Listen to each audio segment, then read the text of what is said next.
Bismillahirrahmanirrahim. Assalamualaikum warahmatullahi wabarakatuh. Alhamdulillahi rabbil alamin. Wa afdhalus salati wa atammut taslimi ala sayyidil mursalin nabiyyina Muhammadin sallallahu alaihi wasallam wa ala alihi wa sahbihi ajma'ina, amma ba'd. Jamaah salat subuh yang dimuliakan Allah subhanahu wa ta'ala, Alhamdulillah atas segala nikmat Allah subhanahu wa ta'ala, sehingga kita dibangunkan dari mati kecil kita. Tidur itu Bapak Ibu dianggap Nabi Muhammad sebagai kematian. Mati kecil, walaupun kadang-kadang laju jadi mati nian. Makanya doa kita sebangun tidur adalah Alhamdulillahilladzi ahyana ba'dama amatana wa ilaihin nusyur. Segala puji bagi Allah yang telah menghidupkan kami setelah mematikan kami. Artinya memang tidur itu mati. Ba'dama amatana, setelah mematikan kami. Nah, dengan bangunnya kita subuh hari ini, artinya Allah mengembalikan lagi ruh kita. Tujuannya atau perintah Allah agar kita bisa menambah bekal kita, ya, mendapatkan kebahagiaan insyaallah dunia dan akhirat. Amin ya rabbal alamin. Salawat beriring salam tercurahkan kepada Nabi kita baginda Muhammad sallallahu alaihi wasallam. Nabi yang bersabda, yaqidu syaitanu ala qafiyati ra'si ahadikum thalatha uqad. Kata Nabi Muhammad, orang yang mau tidur itu akan didatangi setan, kemudian dia menali 3 tali belenggu, thalatha uqad, dikebat kata orang Palembang, 3 tali, 3 ikatan. Kemudian setan berbisik di telinga kita berkata, farqud wa alaika lailun tawil. Tidurlah, malam itu masih panjang. Tidurlah, malam masih panjang. Wa idza istayqadha wa dzakarallah inhallat 'uqdatun ula. Dan jika dia bangun dan yang disebut langsung Allah, bangun kemudian membaca alhamdulillah, inhallat 'uqdatun ula, terputuslah tali yang pertama. Wa idza tawaddaa inhallat 'uqdatun tsaniyah. Dan jika dilanjutkan dengan berwudu, terputuslah tali yang kedua. Wa idza shalla al-fajr fi jama'atin inhallat 'uqdatun tsalitsah.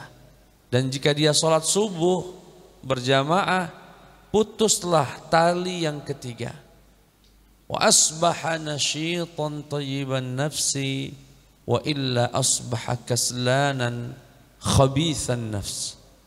Jika 3 itu dilakukan, bangun langsung sebut nama Allah, kemudian berwudu, kemudian salat subuh berjamaah, kata Nabi Muhammad sallallahu alaihi wasallam, ia akan mendapati pagi hari itu dalam keadaan semangat dan jiwanya bagus.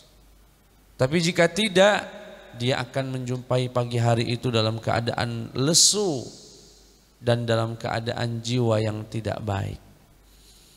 Makanya Bapak Ibu yang sudah istiqomah sholat subuh berjamaah, andai kata kesiangan aja sekali, jam 6 baru bangun, kira-kira apa suasana batinnya Pak?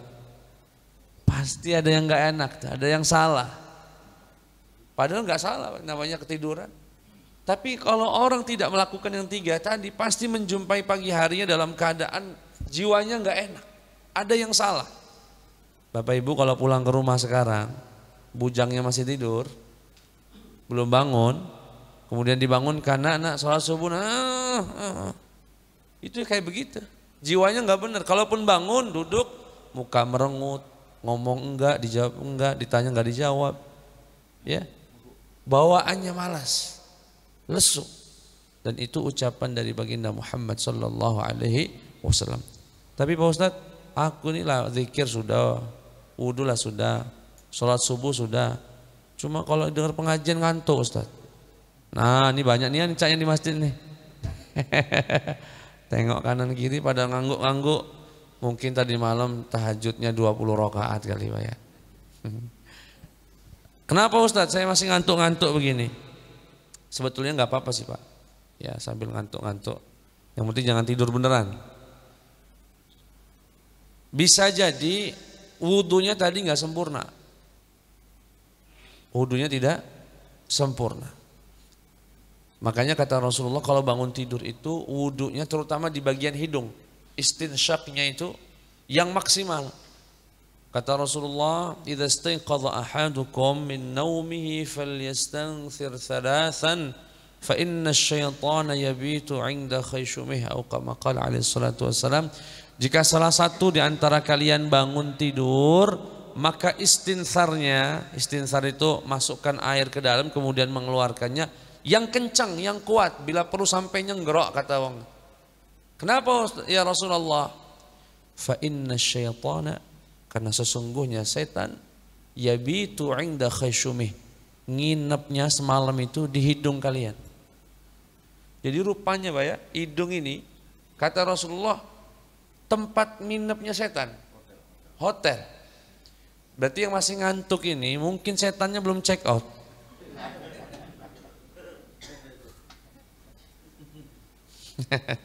belum check out. Kalau nambah harinya.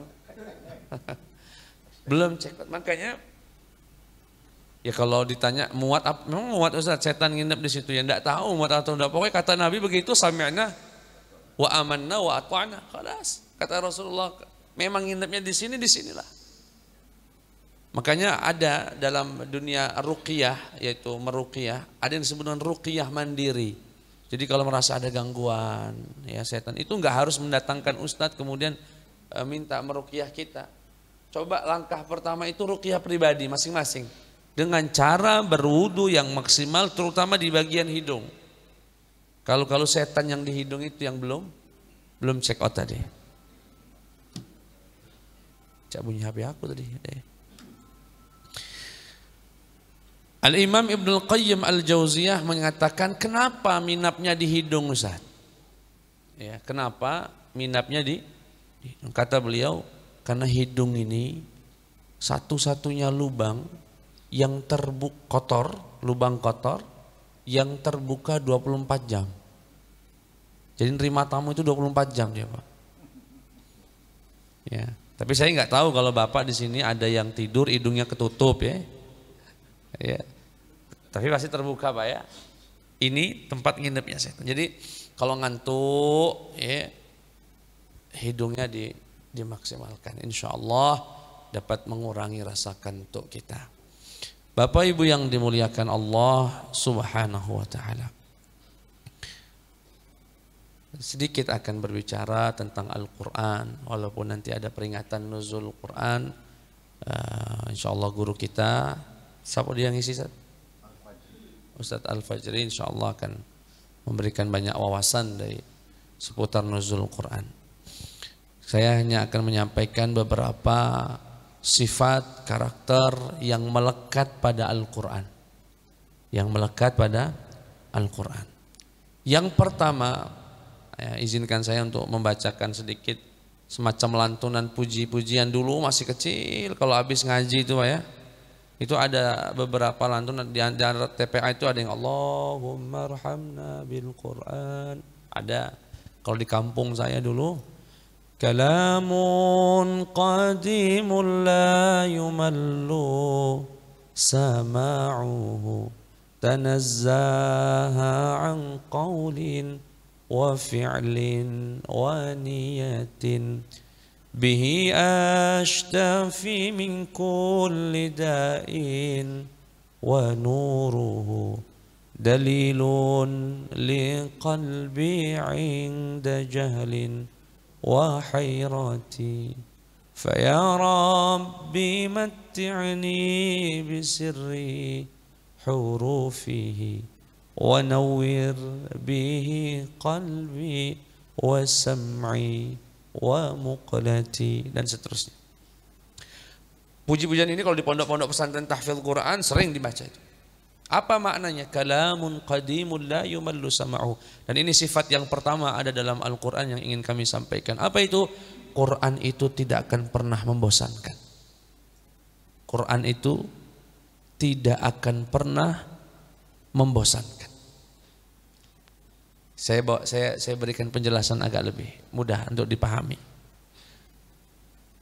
Satu hari berapa kali kita baca Al-Fatihah, Pak? Minimal sejumlah rakaat. Berarti 17 kali. Kalau saya boleh tebak, Bapak ini minimal sudah 10 tahun. Paling minimal itu sudah 10 tahun sholat. 10 tahun sholat. Berarti 10 tahun itu kira-kira berapa hari, Pak? Sekitar 3.600, 3.000 lah. 3.000 hari. 17 kali 3.000 berapa, Pak? 51.000 kurang lebih. Ya, 3.000 kali 17 30.000, 3-nya kali 7 21. 51 51.000 kali Bapak membaca Al-Fatihah. Saya mau nanya, pernah nggak merasakan bosan? Sekali aja. Pernah ada rasa bosan baca Al-Fatihah? Tidak pernah. 51.000, Pak. Gak pernah bosan. Alangkah hebatnya Al-Fatihah. Ini itu baru Al-Fatihah itu. Bapak sekarang punya lagu favorit, apalah, lagu dangdut apa-apa. Coba nyanyi 17 kali sehari. Lagu itu yang Bapak seneng itu 17 kali Bapak nyanyikan tiap hari. Nah, apa dia nyanyinya lah. Mohon maaf ya Pak ya, enak dengarnya Pak. Mual kita dengarnya. Padahal itu yang disuka. Kenapa Ustaz? Kalamun qadimun la yumallu sama'uhu. Tidak pernah membosankan. Sekarang duduk ini suruh baca Al-Fatihah 10 kali, ya nggak bosan juga. Subhanallah. Ada apa dalam Al-Quran ini? Sampai padahal karakter manusia, fitrahnya manusia itu mudah jenuh, mudah bosan. Tapi Allah tidak menginginkan Qurannya dibuat bosan atau membosankan orang yang mendengar ataupun yang membaca. Alhamdulillah. Makanya orang yang mungkin belum bisa meresapi ucapan ini, mungkin belum memberikan jatah dari Al-Quran yang cukup dalam satu hari misalnya. Ya. Kemarin saya mendengar semacam podcast di Timur Tengah. Ini salah satu ulama Quran nomor 1 di Somalia. Namanya Syekh Abdul Rashid Sufi namanya. Beliau itu alumni Mesir. Saya dengar podcast luar biasa karena orang Afrika tapi bacaan Qur'annya kayak orang Arab. Dan bagus sekali. Nomor 1 lah bisa saya katakan untuk di Somalia atau bahkan di Afrika sekarang nomor 1 itu beliau namanya Syekh Abdul Rashid Sufi. Beliau ditanya tentang pengalaman yang sangat berkesan dalam hidupnya. Ketika itu dia ditanya oleh gurunya berapa kali hatam Quran dalam satu bulan. Kata Syekh Abdul Rashid, alhamdulillah dengan sedikit bangga katanya, saya ini nggak pernah tidak hatam kecuali 1 minggu 1 kali. 1 minggu satu kali. Dikira jawaban itu akan membuat yang bertanya kagum. Ya heran, hebat sekali gitu. Enggak, jawabannya justru berarti banyak ayat yang kamu tidak berjumpa kecuali 1 minggu sekali. Berarti ada ayat Al-Quran yang kamu tidak berjumpa dengannya 1 minggu satu. Ya kalau saya misalkan hatam Quran 1 minggu 1 kali, ketemu misalkan di surat Yasin misalnya. Berarti ketemu surat Yasin ini seminggu sekali. Apakah kamu tidak rindu dengan itu? Artinya apa? Tambah lagi kalau bisa 3 hari sekali hatam Quran. Dan luar biasa saya dulu punya teman ya. Insya Allah sanadnya kalau pulang ke Indonesia termasuk sanad yang tinggi sekali. Karena satu kamar dengan saya di Mesir. Itu beliau ngambil sanad dari pimpinan ahli qiraat di Mesir. Begitu beliau dapat, nggak lama ninggal gurunya. Artinya dia adalah orang-orang yang termasuk yang terakhir yang mendapatkan sanad Quran itu dari beliau. Ya. Itu kalau sambil masak sehari itu bisa 10 juz. Sambil masak, sambil duduk, sambil ngobrol diam. Berarti per hari per 3 hari dia hatam Al-Quran dan nggak pernah bosan. Sekali lagi, Al-Quran kalamun qadimun la yumallu sama'u. Nggak pernah bosan. Yang kedua, Al-Quran itu mu'jizah. Mu'jizah itu ya gampangnya adalah alat bukti kebenaran Islam, kebenaran Nabi Muhammad sallallahu alaihi wasallam. Saya yakin setiap agama, setiap keyakinan meyakini agamanya adalah yang benar. Dan kita sebagai orang Islam meyakini agama yang benar adalah Islam. Innad dina 'indallahi al-Islam. Agama yang diridhai Allah, satu-satunya agama yang benar adalah Islam. Namun pertanyaannya, bisakah kita membuktikan kebenaran Islam? Jawabannya harus bisa. Dengan apa membuktikan kebenaran Islam? Ya dengan alat bukti. Apa alat buktinya? Autokar. Apa? Oh iya, bisa. Apa alat buktinya? Al-Quran. Al-Quran dijadikan Allah Subhanahu wa ta'ala sebagai bukti kebenaran agama yang kita yakini. Bagaimana cara membuktikannya, Ustaz? Cara membuktikannya Pak, ini semoga bisa diajarkan terutama untuk generasi-generasi muda. Karena mereka dihadapi dengan hidangan pemahaman, aliran ya, yang sekarang dengan bangga tampil di podcast-podcast, di YouTube. Beberapa waktu lalu seorang ateis menceritakan dan bangga dengan keateisannya.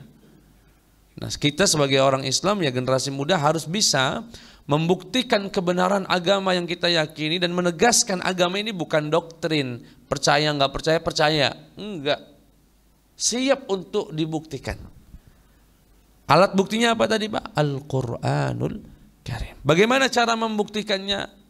Al-Quran itu sebagai alat kebenaran. Yang pertama pastinya adalah mendefinisikan kebenaran.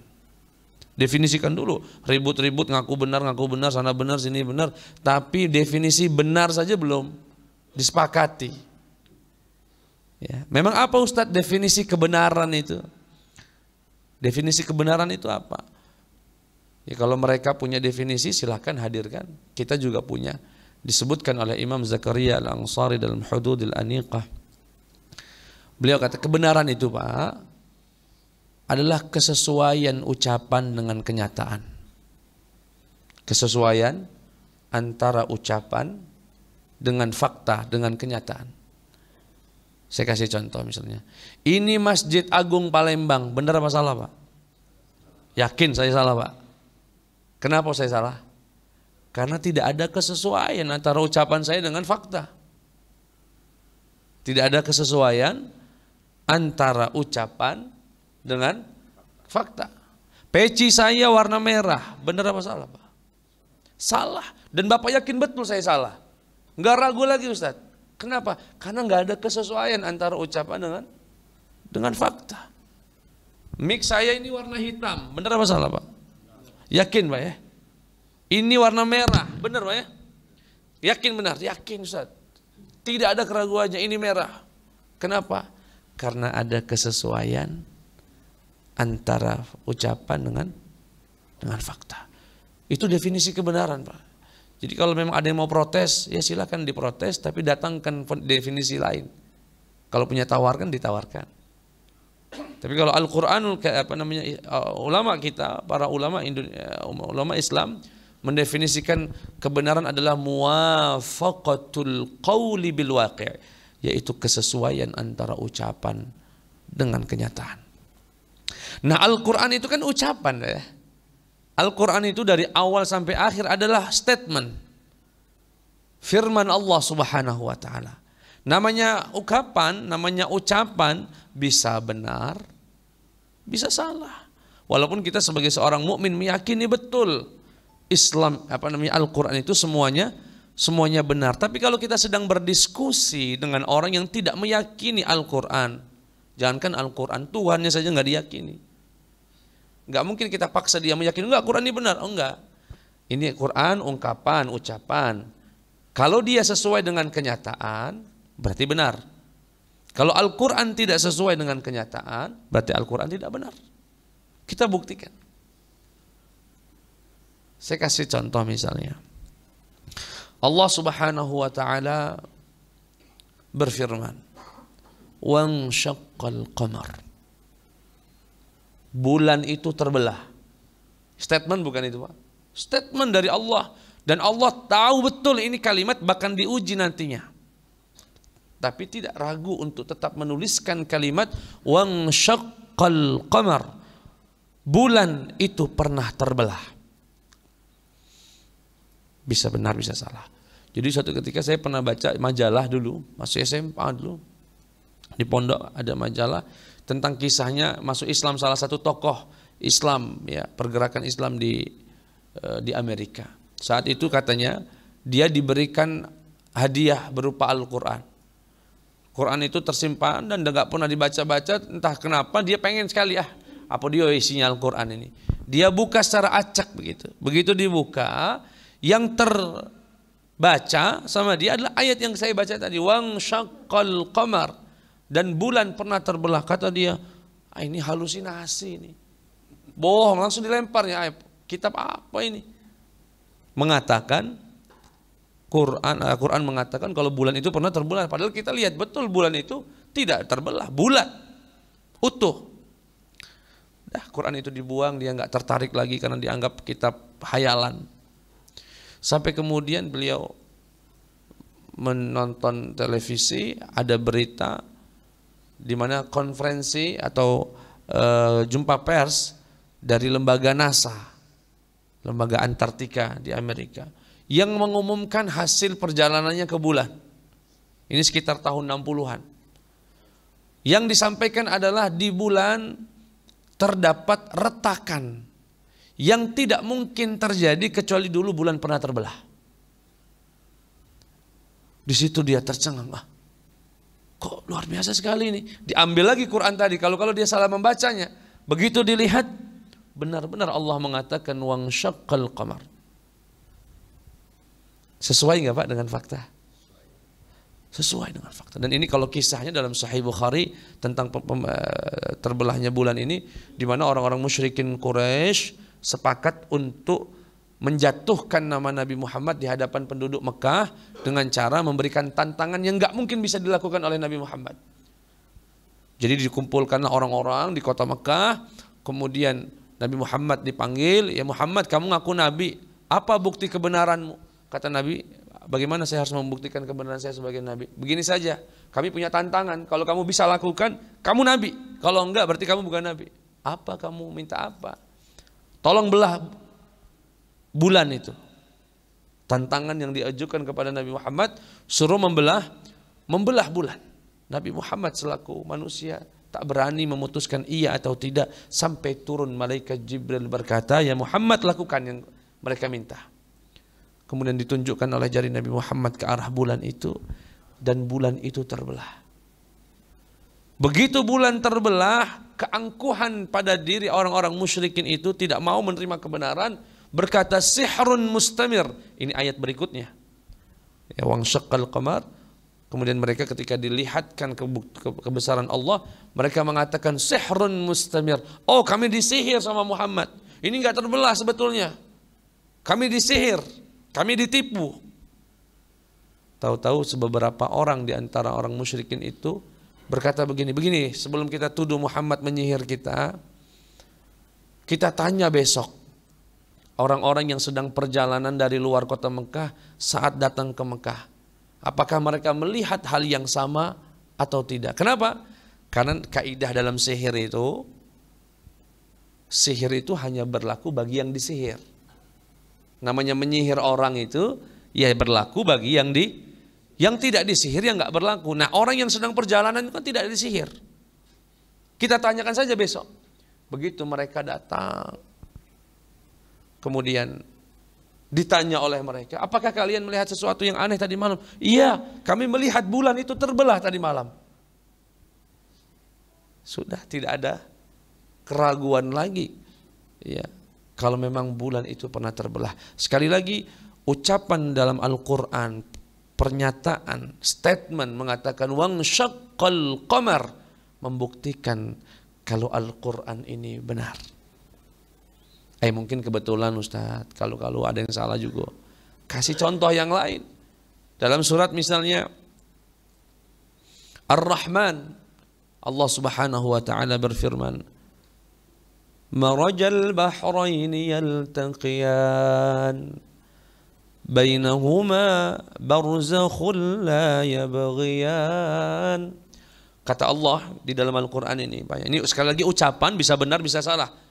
Dalam lingkup diskusi bisa benar bisa salah. Allah berkata, marajal bahraini yaltaqiyan, ada dua laut yang bertemu. Bainahuma barzakhun la yabghiyan, di antaranya ada pemisah yang membuat mereka tak menyatu. Jadi ada dua laut kata Allah, di dunia ini ada dua laut bertemu namun tak bersatu. Bisa benar bisa salah.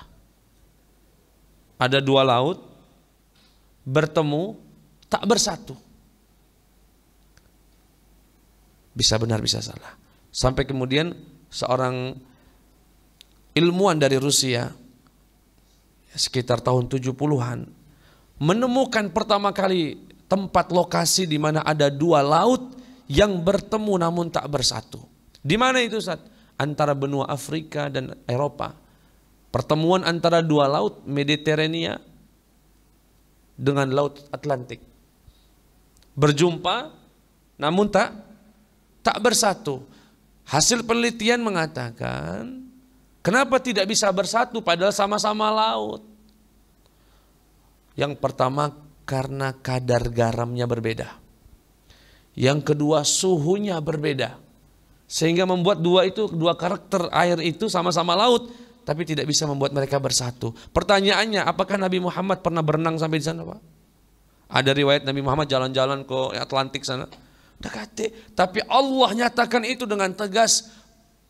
Marajal bahraini yaltaqiyan, bainahuma barzakhun la yabghiyan. Sesuai enggak Pak dengan kenyataan? Sesuai. Konsekuensinya kalau sesuai, berarti Al-Quran ini benar. Saya ganjilkan contohnya. Ini belum bicara tentang medis, Pak, tentang perjalanan rahim yang baru diungkap oleh medis di abad ke-19 atau 20 ini. Allah sudah menyatakan itu sejak jauh-jauh hari. Allah Subhanahu wa taala berfirman dalam surat At-Tur, wal bahril masjur. Begitu bunyi Al-Qur'annya, wal bahril masjur. Allah bersumpah demi laut, wal bahri masjur, yang di dalamnya ada api yang menyala. Ucapan itu, Pak. Demi lautan yang di dalamnya ada api yang menyala. Saat turun ayat ini dia ngomong aneh apa dia? Api pacak menyala di dalam air. Tidak masuk akal, tidak logis. Tapi Allah tetap tuangkan itu dalam Al-Quran dan tahu betul akan diuji kebenarannya. Ditemukan di pinggiran pantai Miami di benua Amerika. Sebuah laut yang di dalamnya api menyala. Bahkan beberapa tahun lalu yang terjadi kebakaran laut bahasanya, sampai ada istilahnya kebakaran laut yang terjadi di dekat Venezuela dengan daerah situ ya, Afrika Selatan ya, Amerika Selatan, Meksiko ya, daerah Meksiko. yang sampai akhirnya mendatangkan kapal-kapal besar untuk menyiramkan zat-zat tertentu agar api itu mati. Pertanyaannya, apakah Nabi Muhammad pernah sampai ke ujung sana? Tidak pernah. Karena ucapan Allah Subhanahu wa taala, Al-Qur'an adalah ungkapan Tuhan alam semesta ini yang mengatakan wal bahri al-masjur. Ya, wal bahri al-masjur, demi bulan, demi lautan yang di dalamnya ada api yang menyala. Adanya kesesuaian antara ucapan dan fakta atau kenyataan. Terbuktilah Al-Quran sebagai tanda kebenaran Allah yang abadi. Ia akan selalu hadir untuk membuktikan bahwasanya agama yang kita yakini ini adalah agama yang besar. Ya, agama yang insya Allah diridhai oleh Allah Subhanahu wa ta'ala. Yang ketiga, yang pertama, Al-Quran itu la yumallu sama'uhu, tidak membosankan. Yang kedua, dia mukjizat. Yang ketiga, bihi ashtafi min kulli da'in wa nuruhu dalilun liqalbi inda jahli wa hayrati. Al-Quran itu obat. Al-Quran itu obat. Dan ini sangat familiar di telinga kita. Wa nunazzilu minal Qur'ani ma huwa shifaa wa rahmatul lil mu'minin wa la yazidul zalimina illa khasara.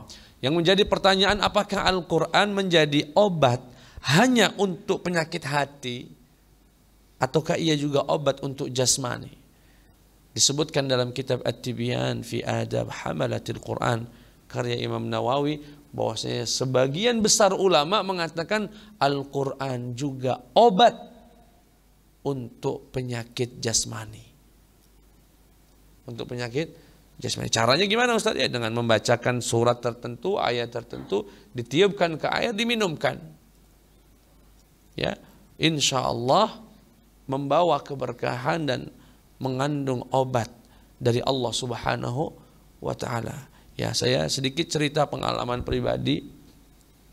Semoga tidak ujub ya. Ini hanya ingin menegaskan Al-Quran itu juga obat, Pak. Ya.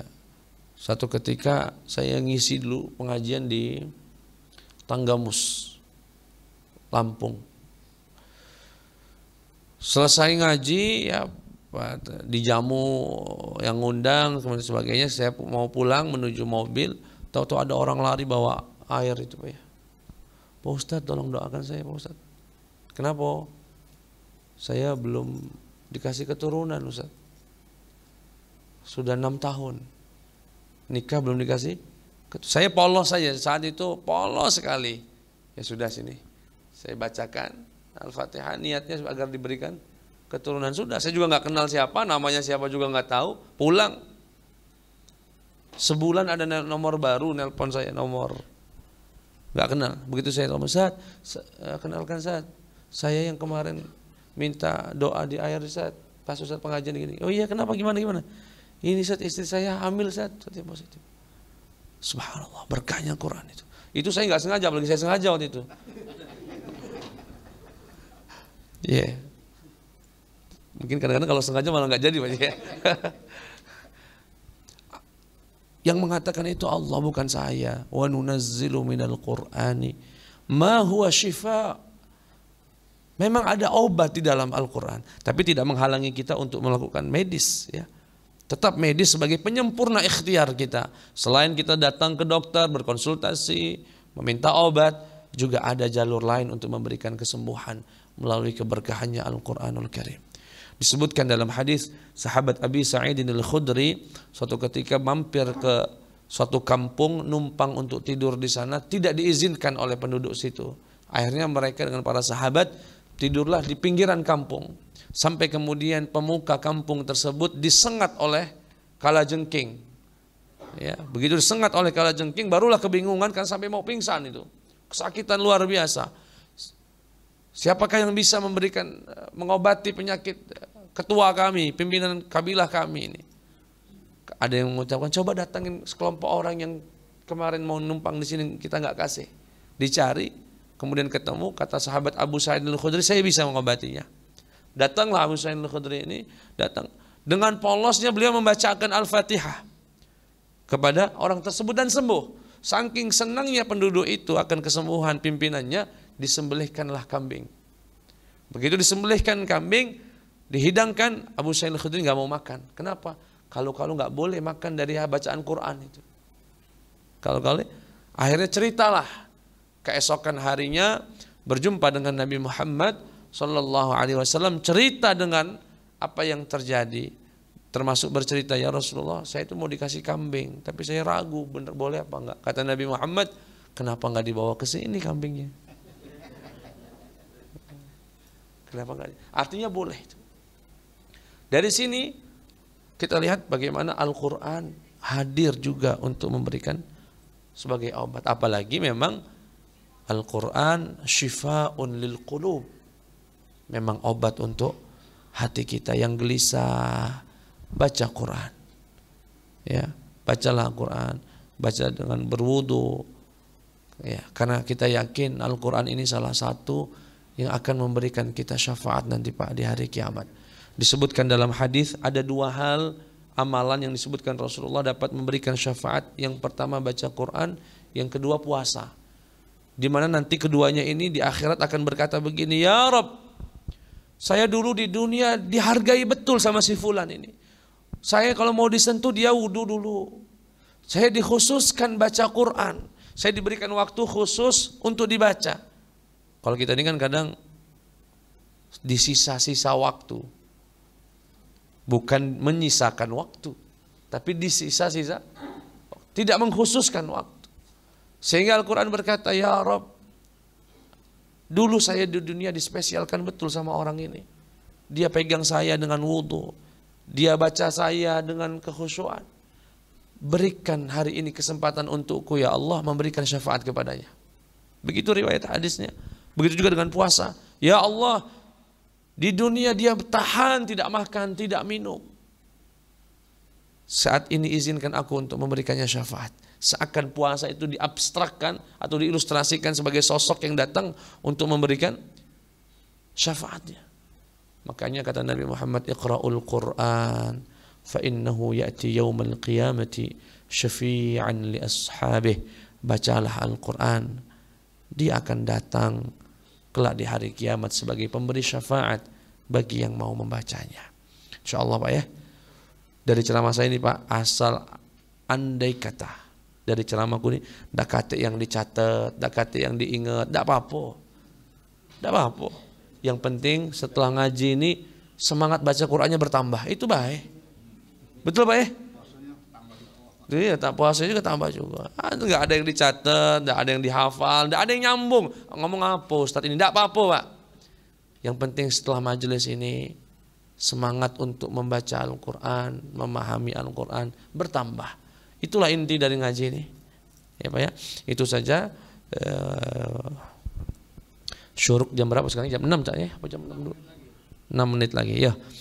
Kita buka tanya jawab kalau ada yang nak ditanya ke 6 menit. Silakan Bapak Ibu.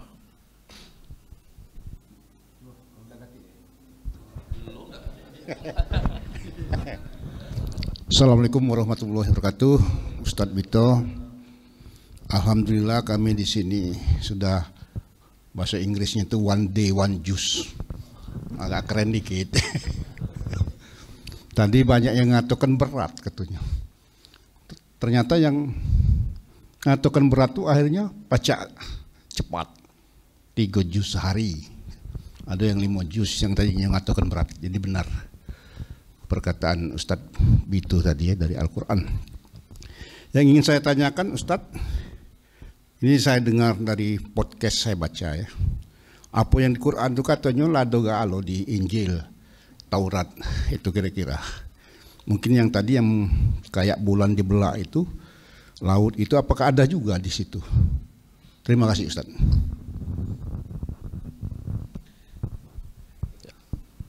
Yang menyatakan Al-Quran itu berat memang bukan siapa-siapa. Allah sendiri yang mengatakan Quran itu berat. Makanya salah satu untuk meringankannya itu Pak, agar lebih nikmat baca Quran itu di malam hari. Dalam surat Al-Muzammil Allah berkata, sanulqi 'alaika qawlan thaqila. Ya Muhammad, kami akan turunkan, akan berikan kepadamu qawlan thaqila, yaitu ungkapan yang berat. Yang dimaksud adalah Al-Quran. Pak, di dalam Al-Quran ini yang disifati berat cuma dua, Pak.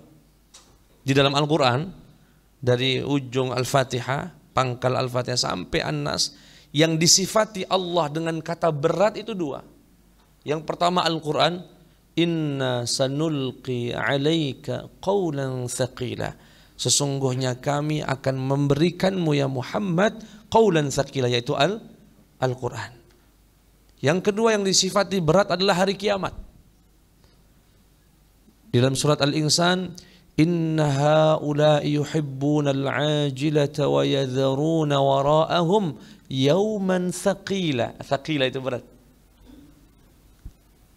Lalu apa maknanya Ustaz? Kenapa yang disifati Al-Quran, yang berat disifati dengan berat itu adalah Al-Quran dan hari kiamat? Seakan Allah ingin berkata, beratnya hari kiamat hanya akan ringan dengan beratnya Al-Quran. Beratnya yang akan kita hadapi di hari kiamat, insya Allah akan menjadi ringan dengan berkahnya Al-Quran. Maka pegang betul Al-Quran ini. Pegang betul, insya Allah akan mempermudah urusan kita di akhirat nantinya. Amin ya Rabbal Alamin. Berkaitan dengan one day one juice tadi, ya bagus sekali. Odoj apa dia? Odoj ya? Iya, odoj. Baik. Kemudian Al-Quran ini penyempurna daripada kitab-kitab suci sebelumnya. Nah, apakah berbicara tentang bulan terbelah dan macam-macam, itu ada di Injil, ada di Taurat. Pertama, Bapak Ibu yang dimuliakan Allah, mu'jizah itu ada dua macam. Disebutkan oleh Al-Imam As-Suyuti dalam kitab Al-Itqan fi Ulumil Quran. Mu'jizat itu ada dua macam, Pak Haji. Yang pertama mu'jizah hissiyah, yang kedua mu'jizah aqliyah. Apa mu'jizah hissiyah itu, Ustaz? Mu'jizah indrawi. Mu'jizah maksudnya indrawi gimana, Ustaz? Dia sifatnya, bahasa Inggrisnya Pak ya, physically, pacak dijingok dengan fisik itu. Dan nabi-nabi kita sebelumnya Pak, mu'jizahnya itu hanya hissiyah saja. Hissiyah itu gimana sih? Tongkat jadi ular, laut terbelah. Kalau Nabi Isa orang mati pacak dihidup ke. Sifat-sifat mu'jizahnya itu yang terlihat oleh mata. Yang terlihat oleh mata. Sedangkan yang kedua yaitu mu'jizah aqliyah, mu'jizah rasional. Dialah Al-Quranul Karim. Pertanyaannya, kenapa Nabi Muhammad SAW diberikan kedua jenis itu? Nabi Muhammad punya juga mukjizah yang sifatnya hissiyah, seperti air yang mengalir dari jari jemarinya, seperti memperbanyak makanan, seperti berbicara dengan bebatuan. Itu mukjizah hissiyah namanya. Tapi Nabi Muhammad juga dikasih mukjizah aqliyah tadi berupa Al-Quran. Kenapa itu diberikan ke Nabi Muhammad, tidak diberikan kepada nabi-nabi sebelum Nabi Muhammad sallallahu alaihi wasallam? Karena begini Pak, bedanya mu'jizah hissiyah indrawi tadi dengan aqliyah satu paling utama. Sifat mu'jizah hissiyah itu temporer, terbatas. Dia hanya berlaku bagi yang lihat, yang nggak lihat nggak jadi mukjizah. Misalkan ada Nabi Musa depan saya, misalnya Pak ya, mengatakan tongkat ini bisa keubah menjadi ular. Dilemparnya nian, berubah jadi ular. Mukjizah nggak bagi saya Pak? Bagi yang melihat itu mukjizah. Nanti saya cerita nih sama orang tua atau sama teman, tadi Nabi Musa bisa percaya bisa enggak dia? Sudah jadi berita, saya ke dia jadinya sedangkan mukjizat dibagi saya lihat betul. Sehingga saya wajib percaya, yang tidak lihat nggak wajib percaya. Bisa benar, bisa salah. Nah, kenapa Nabi Muhammad kenapa nabi-nabi sebelumnya hanya diberikan hissiyah? Karena mereka nabi-nabi yang temporer. Mereka hanya nabi untuk kaumnya saja. Terbatas, begitu nabinya meninggal, orang yang setelah itu lahir nggak wajib percaya sama nabi sebelumnya. Tapi karena Nabi Muhammad ini Nabi sepanjang zaman, sehingga mukjizahnya nggak boleh yang sifatnya temporer, harus bersifat dinamis, harus terus menjadi mukjizah. Sehingga Allah berikan mukjizat berupa Al-Quranul Karim yang akan menjadi saksi kebenaran Nabi Muhammad sepanjang zaman.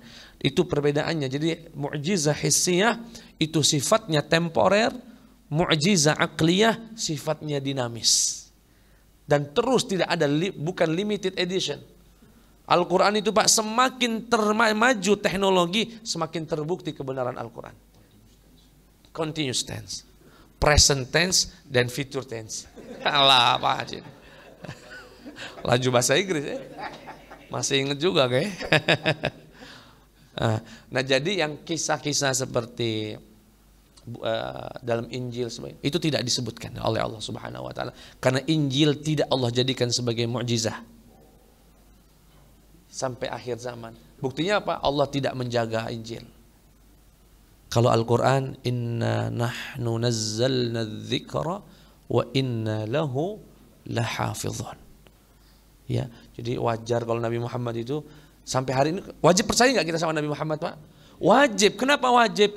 Bukti kebenarannya masih ada, yaitu Al-Quran. Makanya Al-Quran itu disebutkan hujjatun lana wa alaina. Dia akan menjadi bukti nanti di akhirat. Kalau misalkan kita ada mengaku misalkan begini, ya Allah, saya nggak percaya sama Nabi Muhammad, itu bukan nggak percaya karena saya nggak lihat Nabi Muhammad. Kalau sahabat percaya Nabi Muhammad kan karena melihat. Al-Quran yang akan menjawab. Tapi saya hadir di tengah kalian. Ini nih Al-Quran yang di depan kita itu Pak, itu akan menjadi penuntut kita nanti, jaksa umum itu Pak. Dia akan mengatakan saya ada di tengah kalian. Sehingga keimanan kepada Nabi Muhammad itu sampai hari kiamat. Sedangkan iman kepada Nabi Isa, andaikan Allah tidak menyebutkan dalam Al-Quran mukjizat-mukjizatnya Nabi Isa, Nabi Musa, nggak percaya juga nggak apa-apa. Orang berita kok. Tapi karena Allah mengatakan itu, memberitahukan kita. Jadi imannya kita kepada mukjizatnya Nabi Isa, kepada mukjizatnya Nabi Musa, bukan karena kita melihat. Orang kita nggak melihat. Karena Al-Quran yang memberitahu. Andaikan bukan Quran yang nunjuk tahu, nggak percaya juga nggak apa-apa. Kenapa? Karena mukjizah hissiyah hanya menjadi mukjizah bagi yang melihat saja. Indrawi, makanya disebut indrawi. Dia terbatas dengan indra yang melihat. Wallahu a'lam. Ya.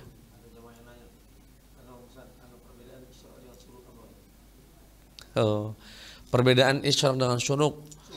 Dengan syuruk, bedanya kalau isyraq depannya hamzah, kalau syuruk depannya shin. Sama baik Pak. Cuma itu bahasa Arab. Syuruk shin ra qaf. Isyraq alif atau hamzah shin ra qaf. Satu kata al-mil dari kata syaraqa. Apa makna syaraqa itu Pak? Timur. Jadi bahasa Arabnya timur masyriq, bahasa Arabnya barat maghrib. Masyriq maksudnya tempat terbitnya matahari di timur. Maghrib tempat terbenamnya matahari. Nah, syuruk atau isyraq tadi gitu ya, adalah kondisi saat matahari terbit. Makanya tidak boleh sholat saat syuruk sebetulnya. Nggak boleh, karena salah satu waktu yang dimakruhkan untuk sholat adalah ketika terbit matahari. Lalu sampai kapan kemakruhan itu berlaku Ustaz? Sampai meningginya matahari itu setinggi tombak. Jadi kalau orang dulu kan di padang pasir pacak tejingo Pak, pasang baik tombak di jingoknya, kalau matahari lah di atas tombak baru boleh sholat itu. Nah karena kita sekarang di bangunan galo, ndak pacak jingok lagi, mana mataharinya ndak tahu, mendung pula. Para ulama ahli falak, ahli hisab, bukan ahli hisab ini Pak ya, ahli falak, itu memberitahukan setinggi tombak itu kisaran 10 sampai 15 menit. Jadi artinya kalau bunyi tet tanda syuruk ditambah sekitar 10 sampai 15 menit barulah kita sholat yang disebut dengan syuruk atau isyraq. Nah, adapun perbedaan di antara ahli fikih terkait Allahumma sholli ala Muhammad. Apakah isyraq itu sama dengan duha? Ya, ini ada dua mazhab memang. Bahkan dua mazhab itu dua-duanya dalam mazhab Syafi'i. Dua pendapat dalam mazhab Syafi'i yang mengatakan syuruk atau isyraq itu ya duha. Jadi dua nama untuk satu sholat. Ada yang mengatakan keduanya dua sholat yang berbeda. Ada yang mencoba menggabungkan, Pak. Apa dia? Sholat duha yang dilakukan di awal waktu namanya isyraq. Sholat duha yang dilakukan di tengah atau sampai akhir namanya duha, tidak disebut isyraq. Sholatnya sama, namanya beda. Kalau Ustadz yang mana? Sholat baik Pak, sholat isyraq, nah sholat kaget sholat duha lagi, insya Allah galau-galaunya pahala. Insya Allah.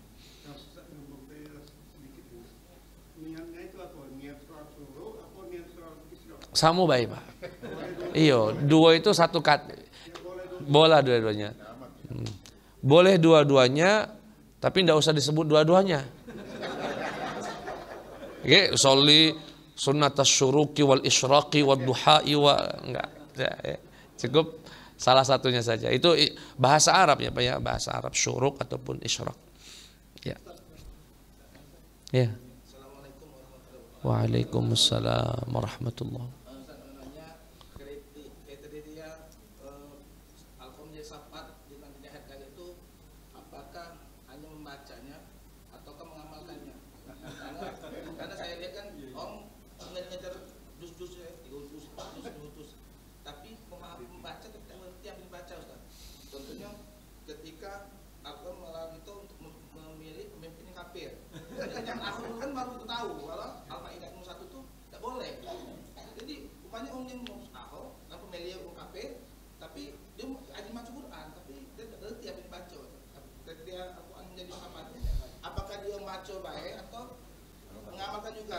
Iya. Ada juga yang kedua, puasa menjadi syafaat di akhirat. Apakah puasa yang awam atau puasa yang khas, yang khusus itu? Iya. Surga itu dibuat derajat. Dibuat derajat. Itu karena memang setiap dari kita berbeda derajat. Kalau baca Quran saja dapat syafaat ya, tapi syafaatnya tidak seperti syafaat orang yang membaca dan memahami. Orang yang membaca memahami syafaatnya tidak sederajat dengan syafaatnya orang yang membaca, memahami dan mengamalkan. Orang yang membaca, memahami, mengamalkan tidak sederajat dengan syafaat orang yang membaca, mengamalkan, memahami, mengamalkan, mendakwahkan. Menyampaikan, mendakwah. Itu pun tidak sederajat dengan orang yang membaca, memahami, mengamalkan, mendakwahkan dan membela.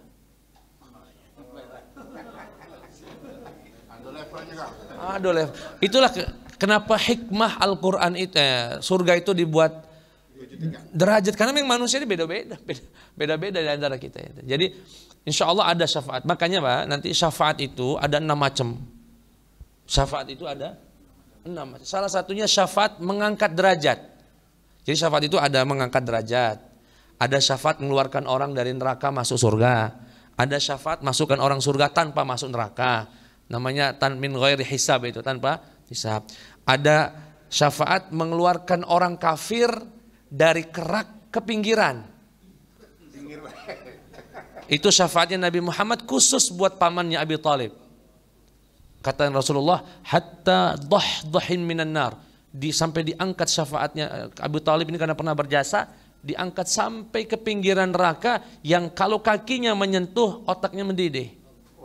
Pinggirannya. Itu juga syafaat. Jadi nanti syafaat itu ada 6 sampai 7 jenisnya. Nah, syafaat yang Quran ini ngangkat derajat. Nah, ngangkatnya tergantung. Dia bacanya sejuz ya keangkat dikit, bacanya 3 juz keangkat dikit. Jadi tergantung dengan keinginan kita, kederajatan membaca Al-Quran dan pemahaman terhadap Al-Quran. Itu ya sikap. Jadi jangan mengecilkan orang yang cuma bisa baca 1 ayat misalkan. Enggak, insya Allah ada berkahnya juga. Tapi tidak seberkah orang yang sampai menghafalnya, sampai menafsirkannya dan seterusnya. Yang kedua puasa tadi. Yang tanya apa tadi? Oh ya, puasa. Iya, Imam Ghazali memang membagi puasa itu menjadi 3 derajat. Lagi-lagi derajat. Puasanya orang awam, puasanya orang khawas, puasanya orang khawasil khawas. Puasanya orang awam menahan lapar, haus, dan kemaluan. Tapi mulutnya masih ngomel, masih caci matanya masih keliling kanan kiri. Ya, ini awam ini. Ya, yang kedua puasanya orang khawas. Selain dia menjaga yang 3 tadi, dia juga menjaga lisan tidak berbicara kotor, telinga tidak mendengar yang tidak baik. Itu derajatnya lebih tinggi. Khawasil khawas tidak sekedar menjaga yang zahir, batinnya pun puasa dari membesitkan hal yang tidak benar. Oh, beratnya memang Pak. Berat ya. Lagi-lagi berbicara tentang derajat. Makanya Pak, kalau masuk surga jangan karena amal. Kalau karena amal enggak tahu kita di mana kaget tempatnya. Kalah kita sama para aulia, para ulama, masuklah surga karena rahmat Allah Subhanahu wa taala. Dengan itu kita bisa berharap dekat dengan Nabi Muhammad sallallahu alaihi wasallam. Kalau dengan amal, nak ditaruh di mana? Ya. Di ujung sana kita tuh Pak. Jingok Nabi Muhammad paling itu ya. Tapi alhamdulillah, ya Rabb, masukkan kami ke surgamu dengan rahmatmu. Amin ya rabbal alamin. Itu ya Kak ya. Wallahu a'lam. Ya, Haji, silakan Haji. Bagaimana cara mematahkan hujah yang tadi bangga dengan apa itu ke ateis dan bangga dengan agama lain? Cara mematahkan? Kita debat langsung dia. Oh, begini Pak. Suatu ketika Syekh Sya'rawi ditanya. Syekh Sya'rawi ditanya, caknya aku pernah nyampaikan di sini. Ya, kemarin ya. Tidak apa-apa diulangi Pak ya. Bosan apa Pak? Nah, ya. Syekh Sya'rawi ditanya sama orang ateis. Orang muslim, kamu capek-capek sholat karena pengen masuk surga kan? Ya. Kita itu Pak, Syekh Sya'rawi ditanya. Syekh Sya'rawi itu ahli Quran, ahli tafsir Quran abad ke-20 Pak. Beliau ditanya sama orang ateis, kamu orang muslim itu kan capek-capek sholat, zakat, haji, berangkat haji dan meninggalkan yang haram karena berharap surga dan neraka, takut dari neraka kan? Kata Syekh Sya'rawi, benar, betul. Sekarang gini, kalau nanti kamu mati, tahu-tahu surga neraka itu hayalan. Nggak kate nama surga neraka, kira-kira nyesel nggak? Capek-capek sholat, haji, kata beliau, ya nyesel sih, nyesel. Tapi nyeselnya saya tidak senyesel Anda kalau surga dan neraka itu benar.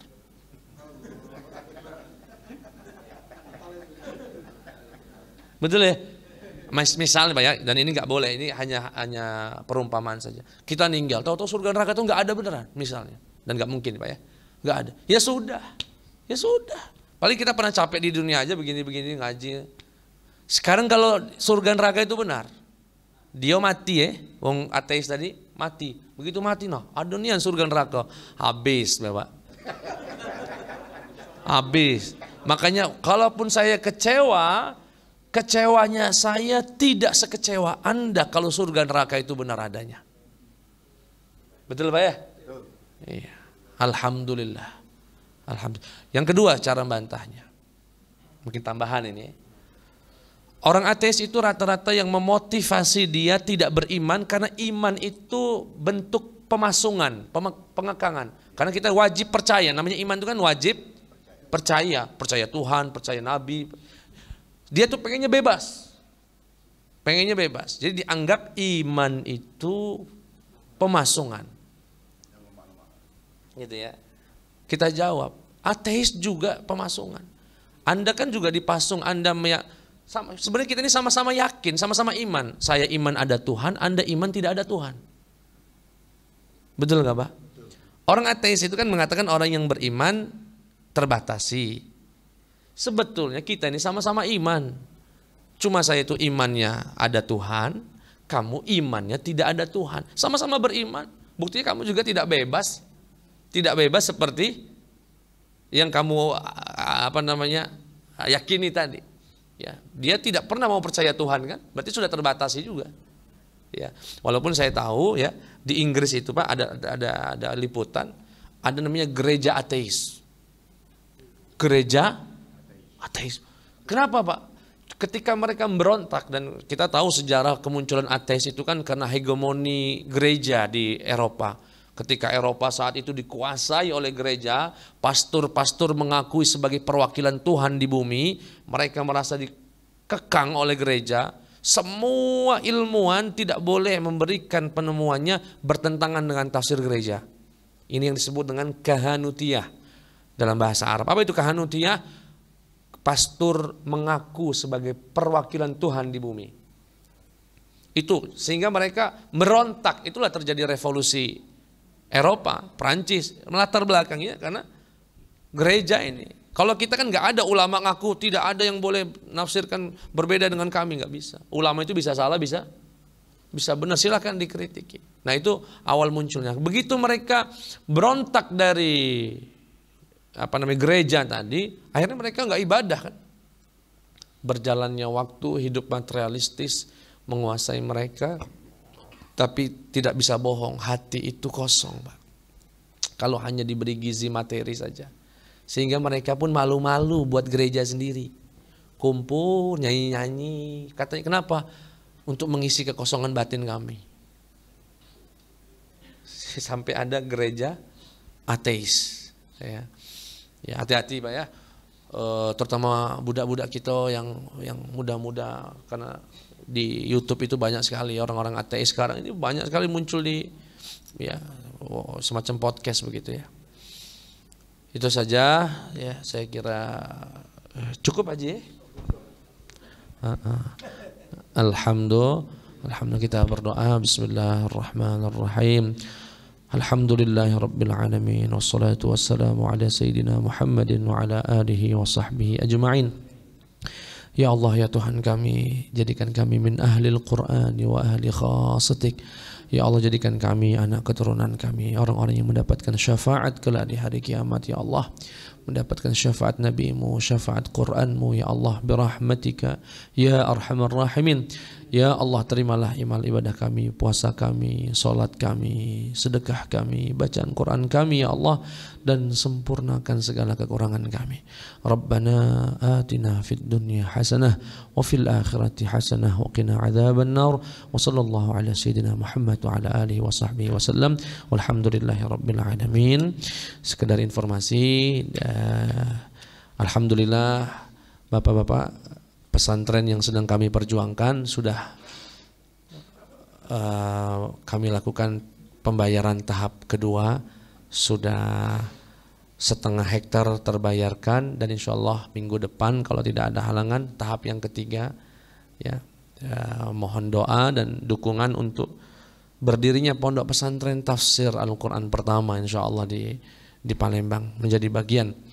Apapun kontribusinya, doa, nasihat, materi, untuk pembebasan tanah boleh, untuk pembangunan boleh. Adapun pembangunan rencana kami awal tahun depan, insya Allah menjadi pesantren tafsir Al-Quran pertama di Palembang. Sebagai melanjutkan perjuangan tadi, sudah banyak pesantren tahfidz, nanti pesantren tafsirnya, barulah Al-Quran bisa menjadi hidayah insya Allah. Itu saja. Subhanakallahumma wa bihamdika asyhadu an la ilaha illa anta astaghfiruka wa atubu ilaih. Wassalamualaikum warahmatullahi wabarakatuh.